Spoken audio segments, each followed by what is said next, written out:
Hi guys, welcome back to my YouTube channel. If you are new here, subscribe to be notified as soon as I upload a new solved past paper video with simplified explanations. Don't forget to like and comment. I'll be glad to answer any doubts. Alright, so let's get started. Figure 4.1 is a photograph of a tree that has been girdled. Girdling involves removing a complete circle of bark and phloem from around the tree. Explain why the area above the girdle in Figure 4.1 will become swollen. Use the term source and sink in your answer. The area above the girdle in Figure 4.1 will become swollen due to the disruption of translocation, the process responsible for the movement of nutrients, particularly carbohydrates, from the source, where they're produced or stored, to the sink, where they're utilized or stored. The leaves of plants carry out photosynthesis, a process that synthesizes carbohydrates like glucose.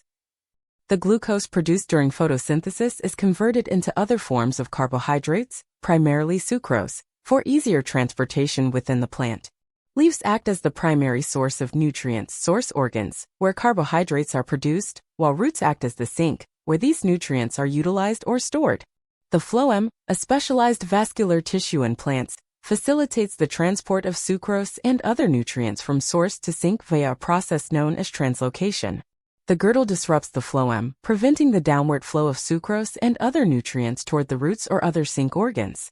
As a result of this disruption, sucrose produced in the leaves accumulates above the girdle, unable to move past the girdled area due to the interrupted phloem transport. This accumulation of sugars and other nutrients leads to the swelling or bulging of the plant tissues above the girdle. In summary, the area above the girdle becomes swollen because the girdling disrupts the normal flow of nutrients through the phloem, causing an accumulation of sugars and nutrients produced in the leaves, which cannot be transported downward beyond the girdle. Explain why the leaves in girdled trees are still able to receive mineral ions from the roots. The xylem, located in the inner layers of the plant's trunk or stem, is responsible for the upward transport of water and mineral ions absorbed by the roots from the soil. When a tree is girdled, it affects the phloem, which is located closer to the bark or outer layers of the stem. However, the xylem, being further inside the trunk and unaffected by the girdle, remains functional. Mineral ions, essential for various physiological processes in plants, such as nitrogen, potassium, phosphorus, and others, are absorbed by the roots and transported upward through the xylem. Despite the interruption of the phloem above the girdle, the roots of the tree are still capable of absorbing water and minerals from the soil. Therefore, even though the girdling disrupts the flow of nutrients and carbohydrates through the phloem, the transport of water and mineral ions via the xylem is not affected. This allows the leaves to continue receiving essential mineral nutrients necessary for their metabolic activities, growth, and overall physiological functions. Explain why glucose made during photosynthesis is required for the absorption of mineral ions by the roots. Glucose, synthesized during photosynthesis, is utilized in aerobic respiration to release energy in the form of ATP, adenosine triphosphate. ATP is the primary energy currency used by cells for various energy-requiring processes. The absorption of mineral ions by plant roots often occurs through active transport mechanisms.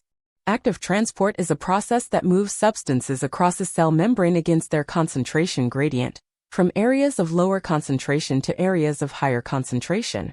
This process requires energy in the form of ATP.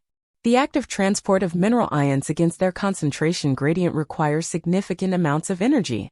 Glucose, derived from photosynthesis, provides this energy through the process of respiration, ensuring a continuous supply of ATP for active transport mechanisms in the root cells.